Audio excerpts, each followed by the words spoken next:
আসসালামু আলাইকুম রহমতুল্লাহি ওবারাকাতুহ। সম্মানিত দিনী ভাই ও বোনেরা, আজ আমি আপনাদেরকে শিখাতে চাই সূরা লাহাব পড়ে চুলের উপরে গিরা দিলে কি হয়। আবারও বলছি, আজকের আলোচনার বিষয়বস্তু হচ্ছে সূরা লাহাব পড়ে চুলের উপরে গিরা দিলে কি হয়।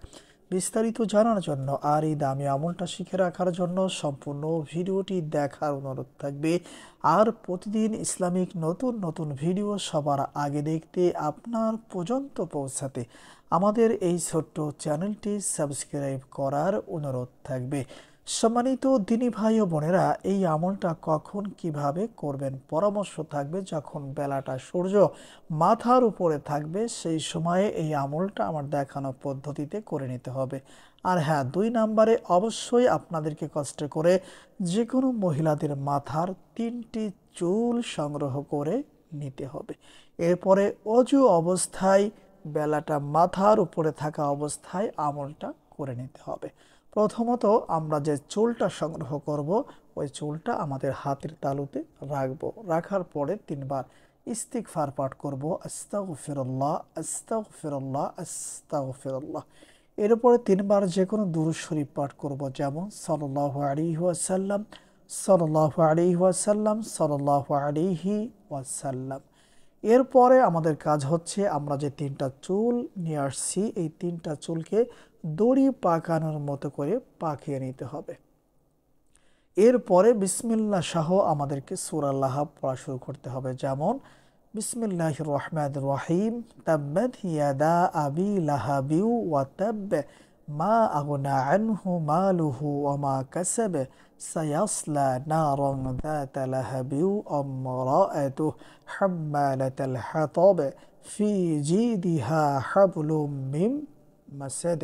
সম্মানিত দিনী ভাই ও বোনেরা, যখন সূরা লাহাব সম্পূর্ণ পড়া হয়ে যাবে তখন আমাদের কাজ হচ্ছে এই চুলের উপরে একটি ফু দিতে হবে এবং সেই সাথে সাথে চুলের উপরে একটি গিরাও দিতে হবে।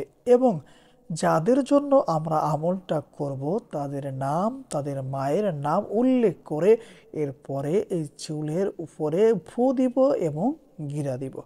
সম্মানিত দিনী ভাই ও বোনেরা, সেম একইভাবে একই নিয়মে 3 বার বিসমিল্লাহ সহ সূরা লাহাব পড়তে হবে এবং চুলের উপরে 3টি ফু এবং 3টি গিরা দিতে হবে।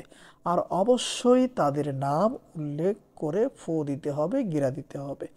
সম্মানিত দিনী ভাই ও বোনেরা, এরপরে কষ্ট করে একবার দুরূদে ইব্রাহিম অথবা অন্য কোনো দুরূদ শরীফ পাঠ করতে হবে আর চুলের উপরে 2টি ফু অথবা দম করে নিতে হবে।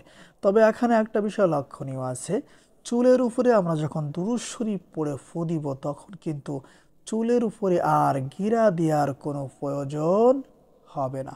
সম্মানিত দিনী ভাই ও বোনেরা, এখন আপনাদেরকে বলে দিব সূরা লাহাব পড়ে চুলের উপরে গিরা দিলে কি হয়।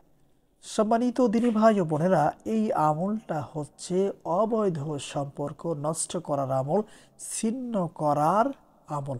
আমাদের সমাজে বর্তমান সময়ে অহরহ অবৈধ সম্পর্ক আছে, যার কারণে অনেক সময় দেখা যাচ্ছে মেয়ের পক্ষ থেকে আসে আবার ছেলের পক্ষ থেকেও এসে থাকেন যে হুজুর এই সমস্যা আছে, এর সমাধানটা করে দিন অথবা এর থেকে আমাদেরকে বাঁচানোর চেষ্টা করেন। এমন হাজারো সমস্যা আমাদের সমাজে আছে। সম্মানিত দিনী ভাই ও বোনেরা, এই সমস্যার সমাধান করার জন্য আপনারা সূরা লাহাবের এই আমলটা করতে পারেন। আশা করি ইনশাআল্লাহ আপনারা যদি সঠিকভাবে এই আমলটা করতে পারেন আল্লাহ সুবহানাহু তাআলা অবৈধ সম্পর্ক ছিন্ন বিচ্ছিন্ন করে দিবেন এবং দুজনের মধ্যেই শত্রুতা তৈরি করে দিবেন।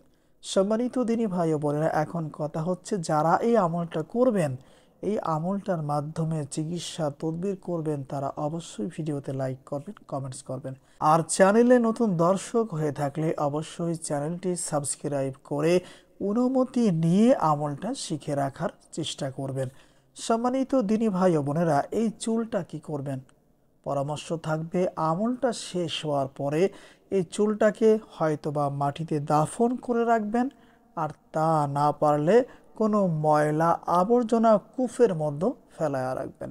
এতটুকু করলেই আল্লাহ সুবহানাহু তাআলা আপনার সমস্যার সমাধান করে দিবেন ইনশাআল্লাহ। আল্লাহ।